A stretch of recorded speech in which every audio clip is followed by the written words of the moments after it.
Այս տեսանյութում կխոսենք Հայաստանում լայն արձագանք գտած քրեական հեղինակություններ Ալֆոնի և Մասիվցի Ժիրոյի ձերբակալության մասին։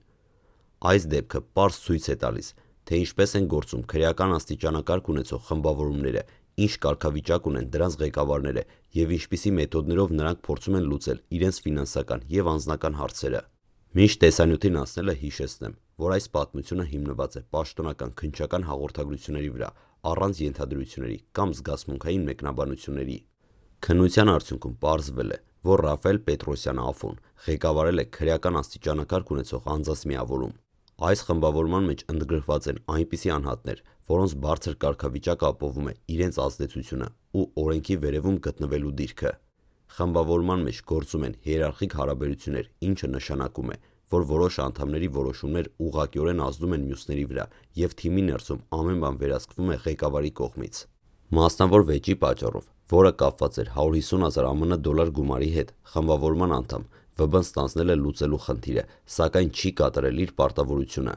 Արդյունքում խմբավորման ղեկավար Ալֆոնը որոշում է կայացրել ՎԲ-ին պատժել, հանձնարարելով իր մյուս անդամին ԳՀ-ին։ 2025 թվականի հուլիսի 26-ից 30 ընկած ժամանակահատվածում ՎԲ-ին պատճառվել է մարմնական վնասվածքներ։ Այս գործողությունը ցույց է տալիս, քրեական ենթամշակույթում պարտքերը լուծվում են ոչ թե իրավական կամ ֆինանսական մեթոդներով, այլ բռնությամբ և վախերով առաջնորդի հեղինակությունը պահպանելու համար։ Որպեսզի վեճը հարթվի և խմբավորման հեղինակությունը բարձր պահվի, Ալֆոնը և ՎԲ-ն հանդիպում են 2025 թվականի օգոստոսին Երևանում։ Վերջին հանդիպման ընթացքում պայմանավորվում են 150,000 դոլար պարտքը նվազեցնել 70-ից 80,000 դոլարով։ Այս փուլում երևում է, որ նույնիսկ բարձր կարգավիճակ ունեցող խմբավորումները երբեմն գործում են գործարարական տրամաբանությամբ, փորձելով պահպանել վերահսկողությունը և միաժամանակ գտնել փոխզիջման մեթոդներ։ ՎԲ-ն միաժամանակ ներգրաված է եղել այլ անձանց 34,000 ԱՄՆ դոլար պարտքի վերադարձի հարցում բռնության գործադրելով։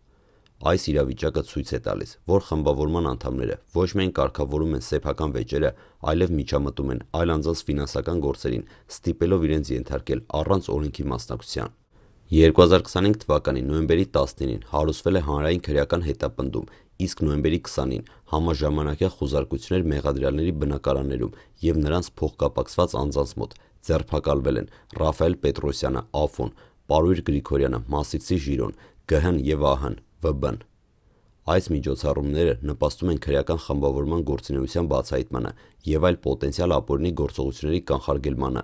Այս դեպքը կարևոր դաս է մեզ համար հասկանալու, թե ինչպես են գործում քրեական հեղինակությունները և ինչ հետևանքներ են ունենում նրանց գործողությունները հասարակության համար։ Քրեական աստիճանակարգ ունեցող խմբավորումները ունեն հիերարխիկ համակարգ, և ղեկավարների ազդեցությունը օգտագործվում է ոչ միայն սեփական շահը պաշտպանելու, այլև մյուսների վրա ճնշում գործադրելու համար։ Ձեռնարկված միջոցառումները ցույց են տալիս, որ իրավապահ համակարգը հետևողական է և փորձում է պաշտպանել քաղաքացիների իրավունքները, բացահայտել քրեական գործունեությունը և նվազեցնել ապօրինի ազդեցությունը հասարակության վրա։ Հիշեք, օրինականության պահպանությունը և օրենքի շրջանակում գործելը կարևոր է, քանի որ ուժեղ իշխանություն ունեցող խմբավորումները կարող են բռնություն կիրառել՝ պահպանելու իրենց դիրքերը։